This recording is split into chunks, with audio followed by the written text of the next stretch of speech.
Salam sepak bola, salam sehat dan salam sejahtera kepada teman-teman netizen atau warganet yang merupakan viewers, subscribers dan juga supporters dari channel YouTube Bola Bung Binder dan juga yang merupakan pecinta, penggemar dan juga penggila olahraga sepak bola. Di konten terbaru dari channel YouTube Bola Bung Binder, saya ingin membahas pertandingan yang baru saja berakhir antara Burnley versus Arsenal yang berakhir dengan hasil imbang 1-1. Ya tentu hasil ini lebih baik daripada hasil pertemuan pertama bagi Arsenal, di mana Arsenal kalah di kandang sendiri dengan skor 0-1, gol bunuh diri Aubameyang. Di game ini juga Aubameyang yang membuka gol, tapi kemudian Burnley bisa menyamakan kedudukan melalui gol yang menurut saya lucu. Ya lucu karena memang ada kesalahpahaman di antara para pemain Arsenal. Ya bagi saya lucu, ya tapi bagi teman-teman mungkin kan berbeda. Jadi tentu di atas kertas, ya Arsenal diunggulkan di pertandingan ini. Walaupun Burnley bukanlah tim yang mudah dikalahkan. Kita tahu bahwa Burnley musim lalu mengakhiri kompetisi di peringkat nomor 10 yakni mid-table. Dan form mereka lawan tim-tim besar musim ini tidak mengecewakan. Apalagi mereka punya salah satu penjaga gawang yang sering banyak melakukan saves from game to game. Pada saat Burnley kalah dengan skor telak lawan City 5-0, pada saat itu Nick Pope tidak bermain. Kiper mereka lainnya yang bermain dalam pertandingan tersebut. Peacock kalau saya tidak salah tuh ya namanya. Tapi di game ini Nick Pope kembali turun dan seperti di pertemuan pertama ketika bermain di Stadion Emirates, pada saat itu juga Pope tampil sebagai man of the match karena ia banyak melakukan saves dari peluang-peluang yang diciptakan oleh para pemain Arsenal yang banyak on target. Beda dengan di game ini, tidak banyak on target dari para pemain Arsenal. Apalagi dari Aubameyang, hanya satu on target dan itu saja golnya. Yang lain peluang ia dapatkan tidak ada yang on target. Terlihat ia sulit untuk bisa mengontrol bola. Terlihat ia tidak begitu tenang pada saat ia hanya tinggal melakukan sontekan, sentuhan atau juga mungkin tendangan ke arah gawang dari Nick Pope. Tapi memang Arsenal mengandalkan collective play. Jadi semua pemain harus bermain dengan kondisi yang prima, dengan juga konsentrasi yang tinggi. Ya, jika saja fokus hilang maka itu akan menciptakan malapetaka bagi Arsenal dan itu terjadi juga pada saat Burnley bisa mencetak gol menyamakan kedudukan. Tapi sebelum saya membahas jalannya pertandingan, seperti yang biasa saya selalu lakukan, yakni pertama kita lihat dulu ya standings, yakni klasmen sementara English Premier League.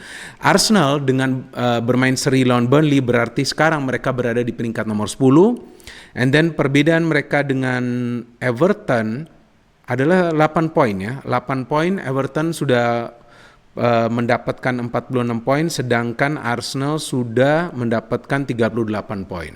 Ya memang dari poin ini tidak jauh ya selisihnya, tapi Arsenal juga perlu bersaing dengan Tottenham, dengan Aston Villa, belum lagi Liverpool, belum lagi West Ham.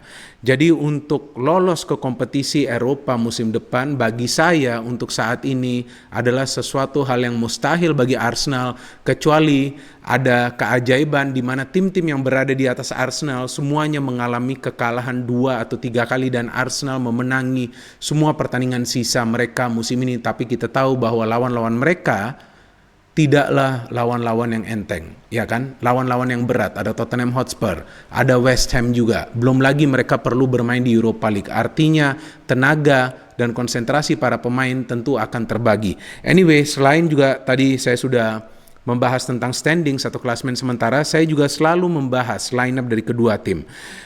Arteta kembali melakukan perubahan di starting line up. Berani Arteta ya, lawan Leicester ia melakukan perubahan di line up dan Arsenal bisa menang. Oke, that's a good game. Tapi di game ini terlihat dengan begitu banyak rotasi yang dilakukan oleh Arteta, sebetulnya teamwork dari para pemain Arsenal sempat hilang di pertengahan jalannya pertandingan ini.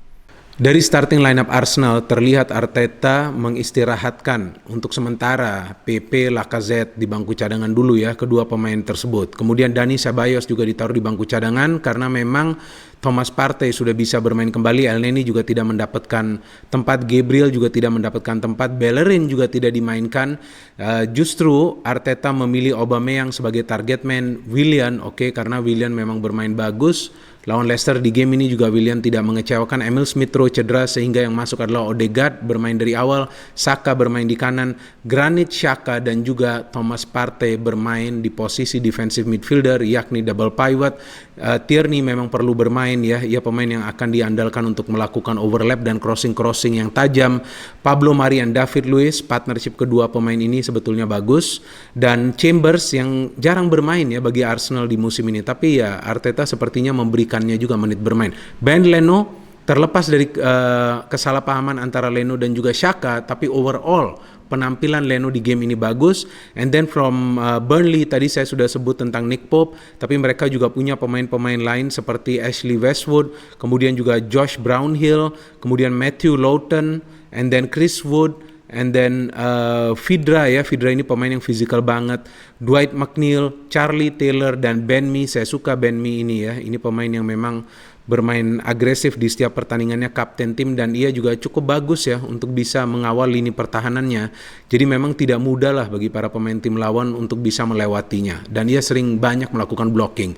Dari jalannya pertandingan memang Arsenal mendapatkan peluang pertama dan langsung mereka mencetak gol, sebuah transisi dari bertahan ke menyerangan yang begitu cepat di mana Partey mengontrol bola ya setelah melakukan pertukaran passing saya kira dengan Granit Xhaka yang memberikan umpan ke Willian, dan Willian melakukan pergerakan individual dengan mengandalkan kecepatan, dan pintar juga Willian. Sebetulnya bisa juga ia memberikan bola ke kanan kan, ada Saka juga yang melakukan pergerakan, tapi ia pilih ke Aubameyang karena Aubameyang berdiri free, tidak ada pengawalan ke Aubameyang, dan Aubameyang pada saat mendapatkan bola melakukan hal yang biasa ia lakukan, kotak-katik bola, dribbling, capping, and then shooting. Aubameyang sering mencetak gol seperti ini di game-game sebelumnya. Saya ingat lawan Fulham ya, di first day ia juga mencetak gol seperti ini, mirip ya, tentu tidak sama. And then setelah unggul, saya bisa perhatikan bahwa para pemain Arsenal confident, mereka banyak menciptakan peluang, tapi sayangnya mereka tidak bisa mengkonversikan peluang tersebut menjadi gol.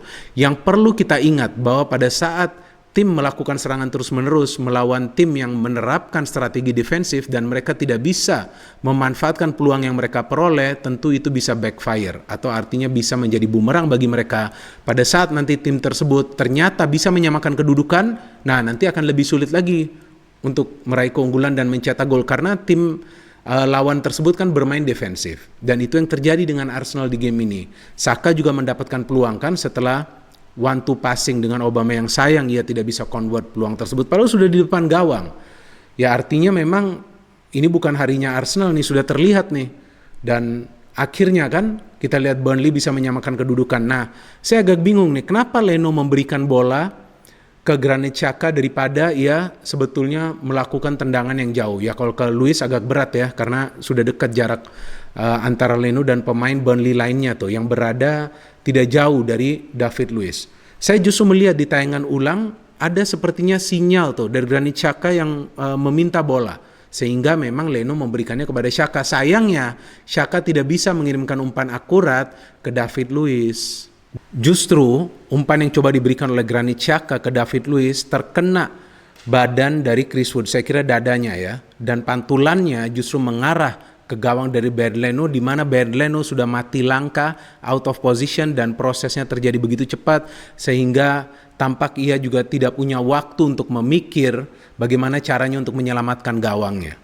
Ya tentu dengan gol tersebut para pemain Burnley semangat dan akhirnya mereka hampir mencetak gol lagi kan. Kita lihat McNeil di mana Vidra memenangi duel dengan David Luiz dan dia bisa memberikan umpan ke McNeil tapi masih bisa ditangkap oleh Bernd Leno. Babak 2, Odegaard pertama mendapatkan peluang bagi Arsenal, long shot dari luar kotak penalti. Kemudian Arsenal kan sekarang kan harus mencetak gol, maka itu Arteta melakukan pergantian. Memang biasa ia melakukan pergantian melewati menit ke-60. Odegaard ditarik, Lacazette dimasuk karena Arsenal butuh gol, and then Pepe masuk, Willian keluar. Pepe adalah pemain yang bermain bagus sekali ya lawan Leicester sebelumnya. Ceballos masuk menggantikan Partey, ini sisa 10 menit jalannya pertandingan dan Arsenal berkali-kali menyerang mencoba menciptakan gol, dan Burnley juga kita lihat memanfaatkan beberapa kali serangan balik untuk menciptakan gol. Saya kira Chris Wood seharusnya bisa mencetak gol pada saat sudah berhadapan dengan Bernd Leno pada saat ia mendapatkan umpan dari Vidra, kemudian juga Peters hampir mencetak gol pada saat ia melakukan shooting dari jarak jauh melihat posisi Ben Leno yang sudah out of position. Jadi Leno bagus juga melakukan 2 saves yang krusial. Tapi selain itu ada kejadian kontroversial lagi. Kalau gak ada kejadian kontroversial bukan Arsenal tuh namanya yang main ya. Nah terlihat lagi tuh, ini saya agak bingung juga nih. Kan tangan jika terkena di dalam kotak penalti, jika aktif artinya bergerak kan harusnya handsball. Tidak ada VAR check pula itu. Pada saat PP mengotak-ngatik bola yang pertama terkena hands, oke lah bisa dimaklumi. Karena tangannya mungkin tidak aktif. Tapi yang kedua itu kan aktif. Justru wasit sama sekali tidak menggubris keluhan dari para pemain Arsenal. And then kita lihat bahwa PP pada saat mendapatkan peluang bisa miss kick. Ya jadi memang ini sudah terlihat bahwa bukan harinya Arsenal. Dan PP lagi-lagi mendapatkan peluang, ia melakukan shooting on target tapi terkena, I don't know, is it the arm or is it the hand of Erik Pieters? Erik Pieters nih menjadi pemain yang akan masuk dalam beberapa berita nih ya sebagai headline. Ia hampir mencetak gol dan ia juga bisa menyelamatkan timnya agar tidak kemasukan gol. Ya kalau saya melihatnya sih memang betul ya, terkena shoulder, terkena pundaknya. Ya tapi setengah atau sedikit lah seperempat mengenai lengannya juga. Ya tapi namanya teknologi kan tidak bisa dinego. Kalau memang mayoritas saya kira kena bahu ya udah bahu saja. Ya anyway ya ini sudah biasa bagi Arsenal. Ya kan? Coba tim lain mungkin udah dapat tuh penalti. We never know. Ya kan? Ya pokoknya intinya ya selalu aja nih ada sesuatu yang aneh di game Arsenal pada saat Arsenal sebetulnya coba untuk meraih kemenangan. Jangan lupa pertandingan lawan Wolves tersebut kan.